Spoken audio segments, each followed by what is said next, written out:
Holmes in his dressing room. The gloves are being put on. He's getting ready to come out to fight Leroy Jones. The situation is exactly the way he would have wanted it to be. He beat Weaver. Weaver shelled Tate. Holmes wants recognition. That's been his theme. That's been his dream. And he's going to get a chance to fulfill it in just a very few moments when he goes against Leroy Jones, a big, fat, blubbery guy, but who is unbeaten. We'll be back. Jack Johnson, Jack Dempsey, Gene Tunney, the incomparable Joe Louis now sitting in this arena. Muhammad Ali, and for my money, Joe Frazier, too, and Rocky Marciano. And there have been some very forgettable ones, too, like Jess Willard and Primo Carnera and Ingemar Johansson and some others. What Larry Holmes would like to prove is that he stands a solid and respectable champion somewhere in there. And there have been reasons to doubt that lately. Let's take a look at Larry Holmes's boxing history. Larry Holmes, the WBC current champion, seeks recognition above all else. And judging by some pretty impressive statistics, he should get it. For instance, he can pass Tommy Burns and Joe Louis in consecutive knockout heavyweight title defenses. His 33-fight winning streak puts him right up there with some of the very best. In his 5 title defenses, a total of 43 rounds, he lost only 5 rounds on all 3 judges' scorecards. Looking back at his career, he seemed to reach a new peak in his first fight against Ernie Shavers, using the jab and the ring brilliantly, side-to-side lateral movement. He really creamed Shavers, winning virtually every round for the decision. And then, his classic fight, one of the best heavyweight fights ever, against Kenny Norton. And the 15th round, one of the most memorable perhaps in boxing history, as the two stood toe-to-toe and slugged it out, with Holmes the winner. Then the defense against Evangelista. Indifferent. Of course he knocked the rotund Spaniard out, but was not impressive. The awkward Ocasio, completely outmatched, and Holmes put him away. Then, against Mike Weaver, the first sign of perhaps decline in Holmes. This was the 11th round, and look at Holmes, looking over to the corner. Appeared he might be ready to quit, Weaver giving it to him. But suddenly, in desperation, as the round was coming to a close, that uppercut floored Weaver, and Holmes put him away in the very next round. Then the rematch against Shavers just last September. Holmes again fighting brilliantly, winning the first 6 rounds without trouble. But there, in the 7th round, carelessness, and Shavers floored him. Groggily, Holmes got to his feet, came on to win in the 11th round, but not impressively. Then, against Lorenzo Zanone, this was 5th round action, and incredibly, Zanone was using the jab and winning the round from Larry Holmes. So some suspicions grew about Holmes's efficiency. In the 6th round, Zanone went down, finally, completely, but Holmes did not impress. So there is the boxing history of Larry Holmes. That's Leroy Jones. That's Leroy Jones, the number 2 ranked contender. And we'll be talking with him after this word from our local stations. He weighs 254 and a half. Leroy, I want the people to get to know you. South Carolina was the beginning point. How did you become a fighter? Well, I started out in New York City by winning the New York State Golden Glove Championship in 71 and 72. And went to the National AAU, lost to Nick Wells. Then went to the Olympic trials, lost to Dwayne Bobbitt there. And then I came back, went back to New York. Then I moved to Denver, Colorado with Bobby Lewis and continued to fight amateur for another year. And then I turned professional. You mentioned Bobby Lewis, your manager, of course. He was our Olympic boxing coach in '72 in Munich. And I remember when, at a press conference, he said, that he thought you were the best heavyweight prospect around. That's how you got together with him, wasn't it? Yeah, well, we got together actually after I won the New York State Golden Gloves Championship in '72 by going to Canada. We fought the Canadian, but then we went from there to the National AAU, and then from there we went back to New York and we fought the Irish team, and we've been together ever since. Now, Leroy, in your career, what would you say has been the high point thus far? The easy victory over Mike Weaver? Well, I think the first one was the victory over Dino Dennis, and then to follow it with Mike Weaver, and that's been about the highlight of my career, thus far. Larry Holmes doing a lot of talking about how quickly he'll put you away. Do you think that's all talk, bravado, or do you feel that you're ready for Holmes? Yeah, I feel I'm ready. I feel, Larry's walking around shooting off his mouth, trying to gain his self-confidence and trying to put some fear in me. Mike Weaver says he's gonna knock me out also. Dino Dennis was supposed to knock me out. A lot of guys that I fought were supposed to have knocked me out, but I'm still here. And Monday night, tomorrow night, he'll have to prove that he can knock me out. And I don't believe he can. Simple as that. Much has been made of the amount of weight you carry, even, sadly, a certain amount of ridicule. Does this get to you? Well, few times, like the last time I fought here, I tried to drop my weight. I moved down to 230, and I was very weak, and I was a lot faster, but I was weak. My punches had no snap to it, had no power at all, and a lot of people, ask me about my weight and they ridicule me about it, but it doesn't bother me anymore because I know the weight that I'm comfortable at and where I'm the strongest at, and the weight that I am now, I'm the strongest at, and that's what it takes to win, and as long as I win, I don't feel that my weight should have anything to do with it. I carry my weight good, and I look good with it, I look good in the ring, and that's all that matters to me. You said at 230 you were faster, yet don't you pride yourself, even when you're at 250, at how quick your hands and feet are?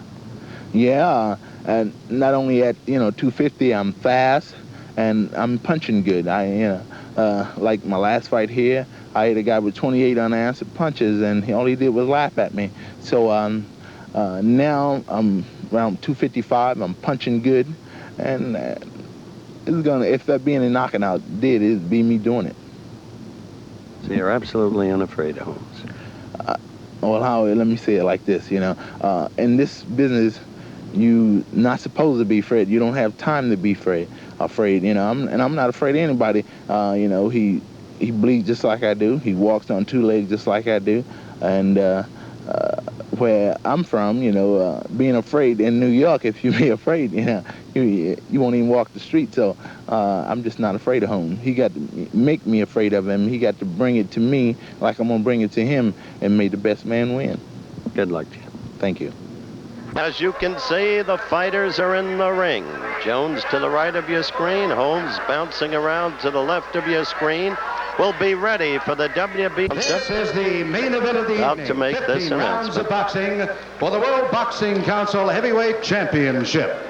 Introducing, in the blue corner, fighting out of Denver, Colorado, the number 2 contender, undefeated in a professional career, weighing 254½ pounds, Big Bad Leroy Jones. Leroy is 30 years of age, 6 feet 5 inches tall, has a reach of 80 inches. Easton, Pennsylvania, the WBC heavyweight champion of the world, weighing 211 pounds, the Easton Assassin champion, Larry Holmes. Holmes is 30 years of age, weighs 211, appears superbly conditioned. Working with Larry, of course, his trainer manager, Richie Giacchetti, in the corner, the incomparable veteran, Freddie Brown, and Jake Holmes, the trainer manager of Leroy Jones, as adduced in our talk with him, Bobby Lewis, the U.S. Olympic boxing coach at Munich in '72, the cornermen, Joe Teal, Frank Mascherano. The referee is Richard Green. The judges, Charlie Minker, Art Lurie, Dwayne Ford. Minker cast the deciding vote for Alan Minter over Vito Antuofermo in this ring 2 weeks ago. There's the tail of the tape, the bell, the fight begins. Scoring on a 10-point must system, mandatory 8 count, no knockdown limit per round, can't be saved by the bell except in the final round. It is a 20-foot ring. 8-ounce Everlast gloves.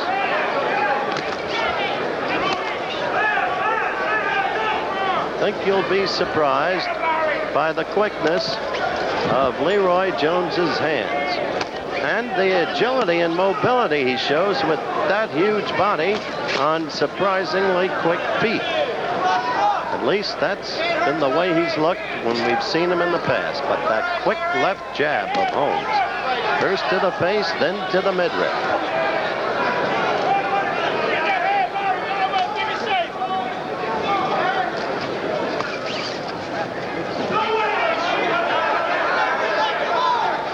First round action, the very beginning of things.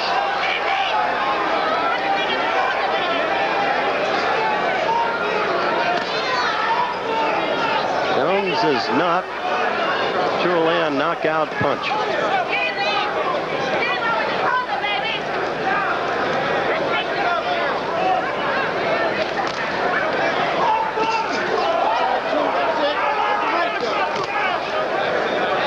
This fight's for you. 500. What's interesting about Holmes as we look back upon the history that we presented is that he got there with constant movement and with the jab. And in his more recent bouts, he has forsaken that movement.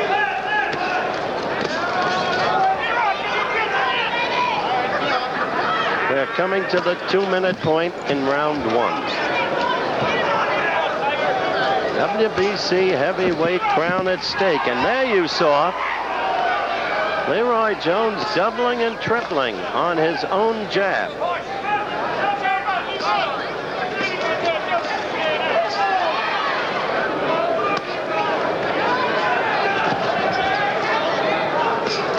He likes to use the weight of that body when he has the opportunity to lean on the opponent and wear him down in the manner that Tate was doing earlier until Weaver caught up with him.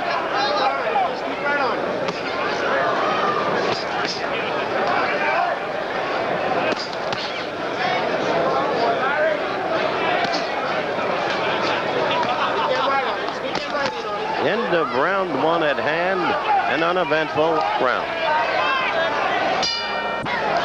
We're back live in Las Vegas, the start of round 2. First round, as you saw, the fighters feeling each other out. Larry trying to get through with the left jab, doing it occasionally. Jones himself responding in kind on a couple of occasions. Round 2.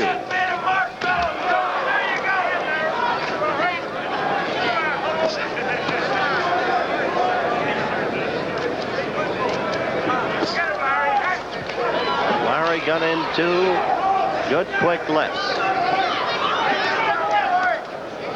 Leroy with a left and a right. Larry's is a stinging left. I think the strength of his punching has been underrated. A minute into the round.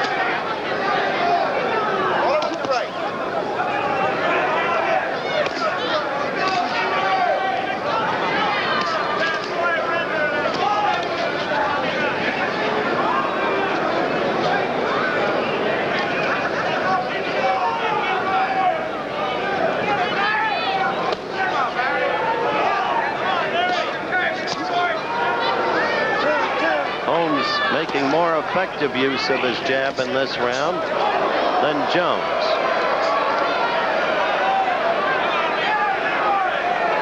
A minute 45 into round 2.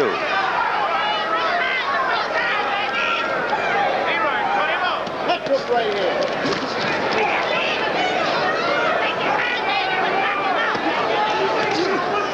saw the very neat way Holmes picked off a Jones blow with his right glove.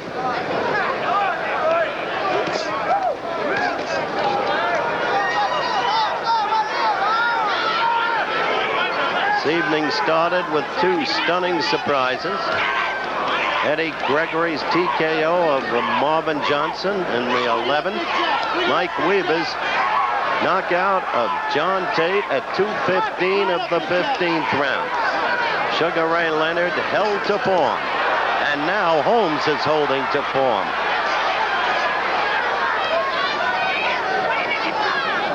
Sugar Ray with a great knockout, 2:27 of the 4th round over Davy Boy Green. This has been a very good round for Larry Holmes. He's been working the jab effectively, the right in combination occasionally. We approach the end of round 2. Live, Las Vegas, Nevada, round 3. Holmes assuming control of the fight in round 2. He has said he will put Jones away within 5. He was setting Jones up very well toward that end in round 2. Quickness of the jab, quickness of the feet.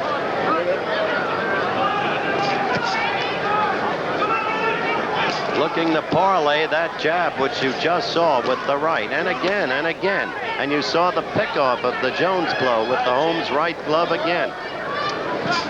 We have gotten a shocking report from Landover, Maryland, that Angelo Dundee was knocked out by a fan as he was leaving the arena after the fight. Our director there, Chet Forty, is on top of the story, and we will report further to you as he gets it to us. Angie in the dressing room right now. Look at those lefts get in there from Holmes. Totally dominating the action. Jones's hands not quick enough to prevent most of them from getting through, though he does pick off some.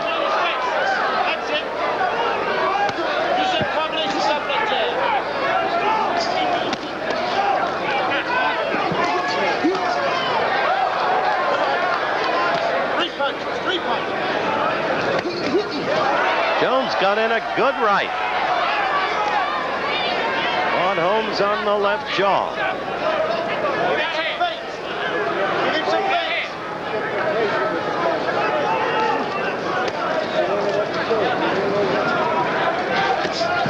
Minute left to go. This is the 3rd round. Catch it coming in. Catch it coming in. Holmes at 211. Lean and trim, superbly conditioned. Right there you saw what Holmes is trying to do. Set Jones up with that left so that he can get in the right. And hopefully, from Holmes's point of view, finish him off within the predicted time. Holmes missing twice. Jones at 254.5. And we're approaching the end of round 3.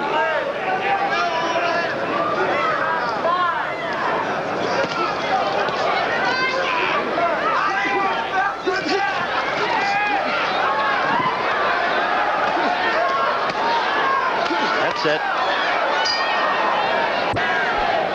We've just begun round 4 here in Las Vegas. Larry Holmes using that left immediately, as he has been doing so tellingly in the last 2 rounds.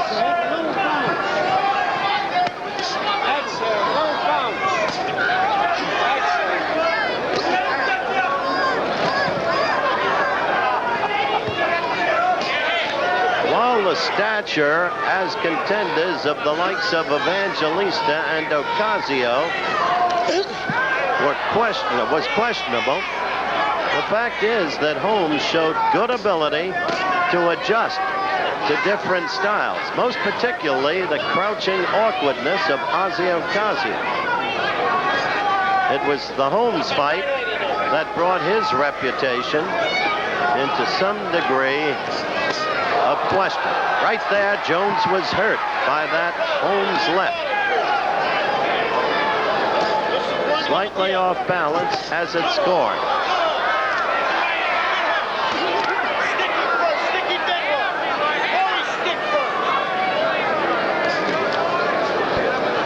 Leroy Jones, of course, 24-0-1. Never been beaten.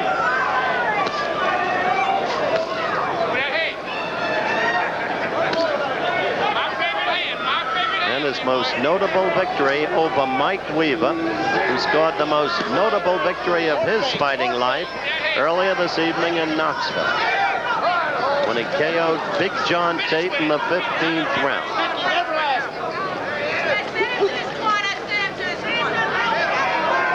This is fourth round action.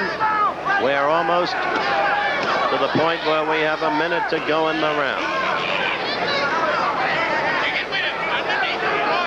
No suspicion of a knockdown yet. That's it, Big Jack.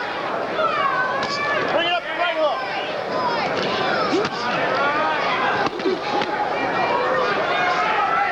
Holmes has learned the lesson. It is not to get careless. Oh, that was a good right-hand shot by Jones, as he became in the 7th round of the Shavers rematch, when Ernie almost put him away. Toe-to-toe now along the ropes. Larry got in a good left to the belly while Jones responded with several, but that left to Jones's belly did hurt him. You could see the face half frown in pain. The end of the round is here. 5th round action live from Las Vegas. Interesting exchange in Jones's corner. Bobby Lewis, his trainer-manager, telling him, you're at your best when you're in close, and you've got to keep going to the body the way you started to that last round. Let's see if Jones is able to follow Bobby's instructions. Holmes dominating the fight in my personal scorecard thus far. I scored the first round even. The next 3, Holmes easily.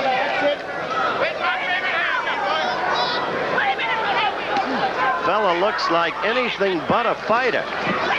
However, with that huge body and with the quickness of the hands, there is an effectiveness there. He may not be so nearly easy to put out as Holmes had been predicting.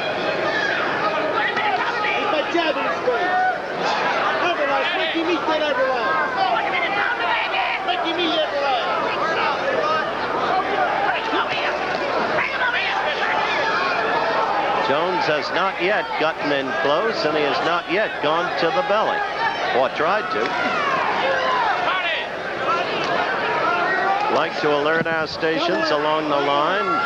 We'll have a station break at the end of this round, barring, of course, a sudden knockout.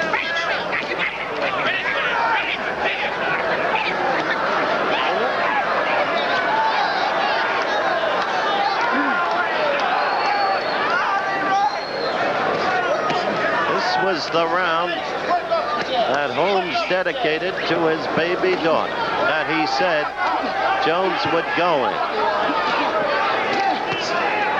He's got a minute and 3 seconds left for Holmes to do it in, if he's going to do it.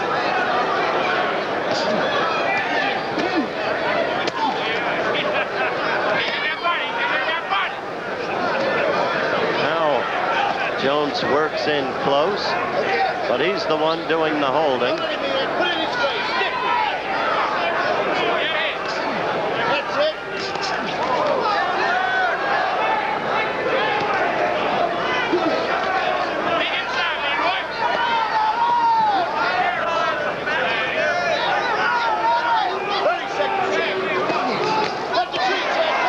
WBC World Heavyweight Championship at stake.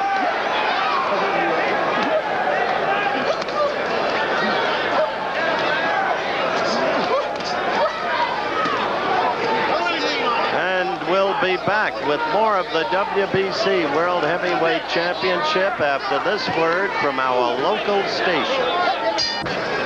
Round 6. We're live at ringside in Las Vegas.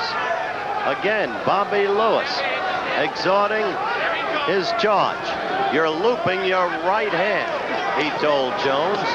And you're not finishing off with your left hook. And you still have yet to go to the belly. But now, Holmes quicker with the hands. Scores with a left and right combination, and then doubles and triples on the left jab. Not easy to follow instructions when you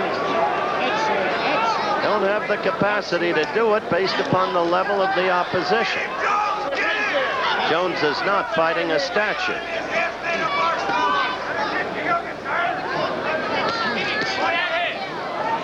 We are about a minute into round 6. Later report on Angelo Dundee. He is awake. He is stable. He did suffer a very mild concussion. He had been knocked out by a fan. That report from Landover, Maryland.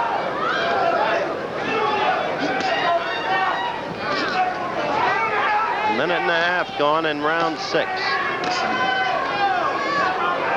Holmes, as you can see, dominating the flow of the fight, fighting his own fight, being careful. Forgotten was the prediction of the quick knockout. Scored well there.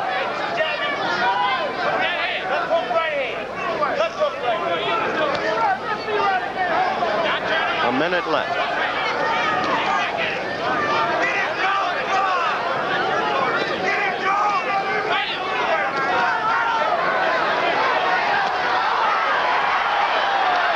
Holmes is really leveling Jones now. He's using the right much more frequently and using it well.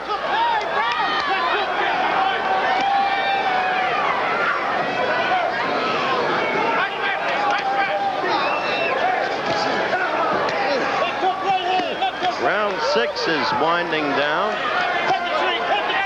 and what it's amounting to now is target practice. As Jones's left eye continues to swell, and as perhaps he begins to grow fatigue. Larry scoring at will. There you see it. Here's the end of the round. We are into round 7. That left eye of Leroy Jones. Above the eye, it's like a huge, angry boil. That's the nature of the swelling. Bobby Lewis complained to referee Richard Green that Holmes was thumbing Jones. I've seen no evidence of that, frankly. It was Holmes who claimed that Weaver thumbed him in their prior fight. We've had some good fighters on this undercard tonight. Alexis Aguayo, the super featherweight champion of the world, fought a tough veteran Cookie and fought him brilliantly, won the decision. Tommy Hearns, forgive me, knocked out Santiago Valdez in the first round. Hearns continues to be almost awesome.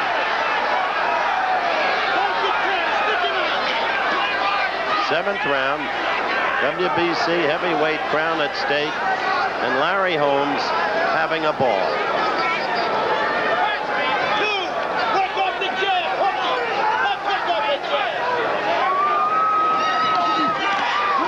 At this point, I would say the only round that might have been in doubt was the first round, when each fighter was extremely wary.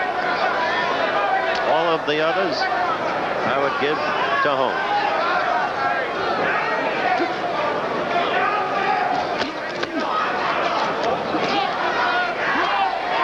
In close now, Jones tries to use that 254.5 pounds to maul Holmes, but it didn't work. Back to ring center. And Holmes with the quick hands, steadily beating Jones to the punch.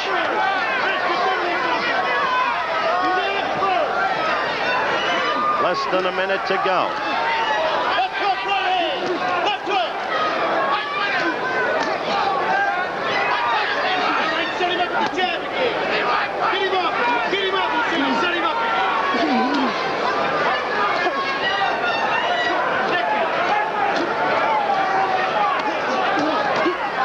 Good right by Holmes. Then a follow-up left and another good right.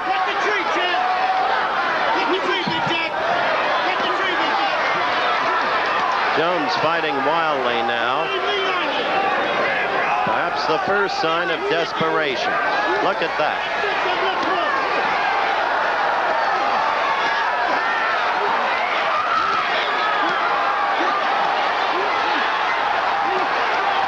The end of the round.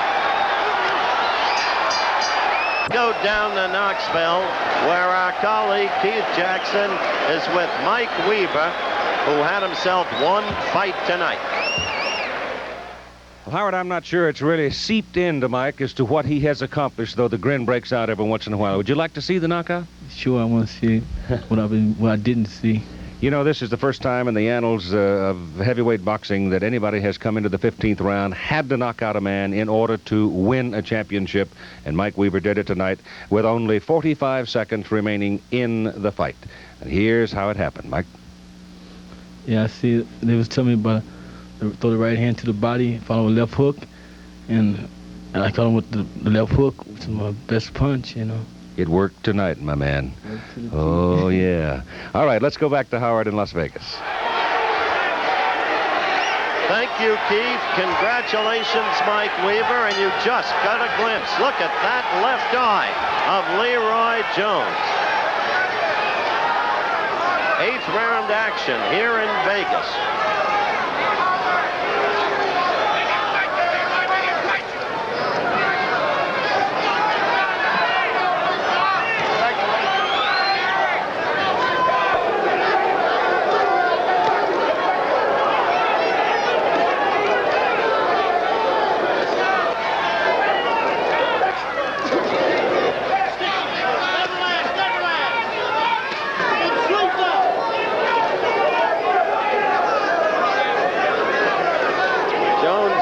With the left, nothing behind it, as you can see, and not connected. Holmes getting 2 quick ones, a third, right in there, 4th, 5th.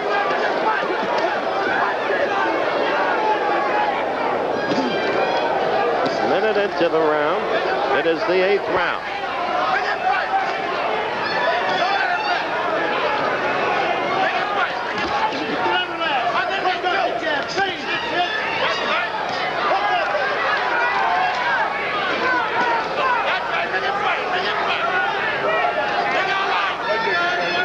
Jones's head stationary, and thus a pure target. Not slipping punches anymore.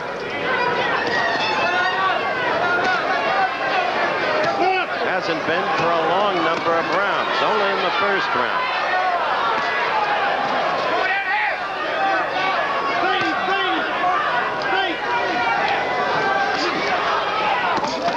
Kenny Norton made an interesting comment to me earlier. He is in the arena. He said Holmes's problem is he's without stimulus, without incentive. He's so much better than all of the others around.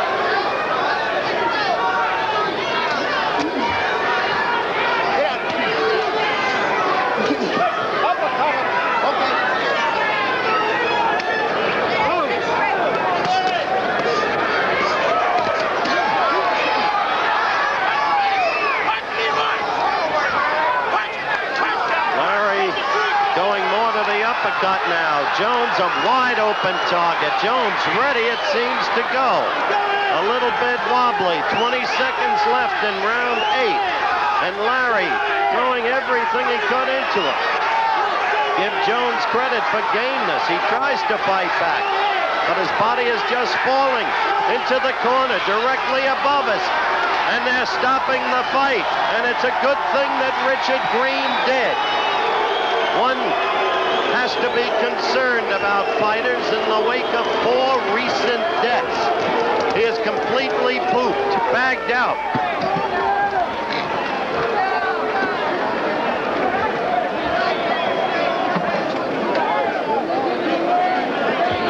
Jones's face tells it all. It was 2:56 in the 8th round.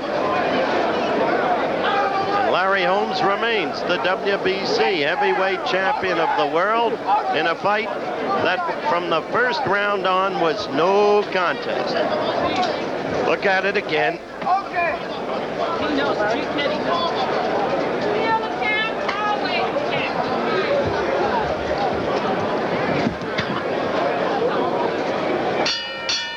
Ladies and gentlemen, the time. That left hook, and that left hook, and that right, and that right. And now, Jones's huge body just falling back into his own corner. And Green interceding.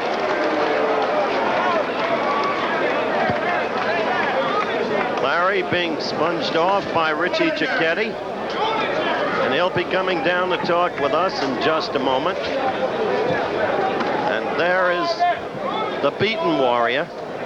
And we'll be back to talk with Larry Holmes here in Las Vegas in just a moment. Here he is, the winner, still the WBC heavyweight champion. You had said you'd finish him off in 5. He wasn't that easy to finish off. I couldn't finish him off in 5. Leroy know how to survive. That's a little poem from Ali. You certainly fought it your way and most easily.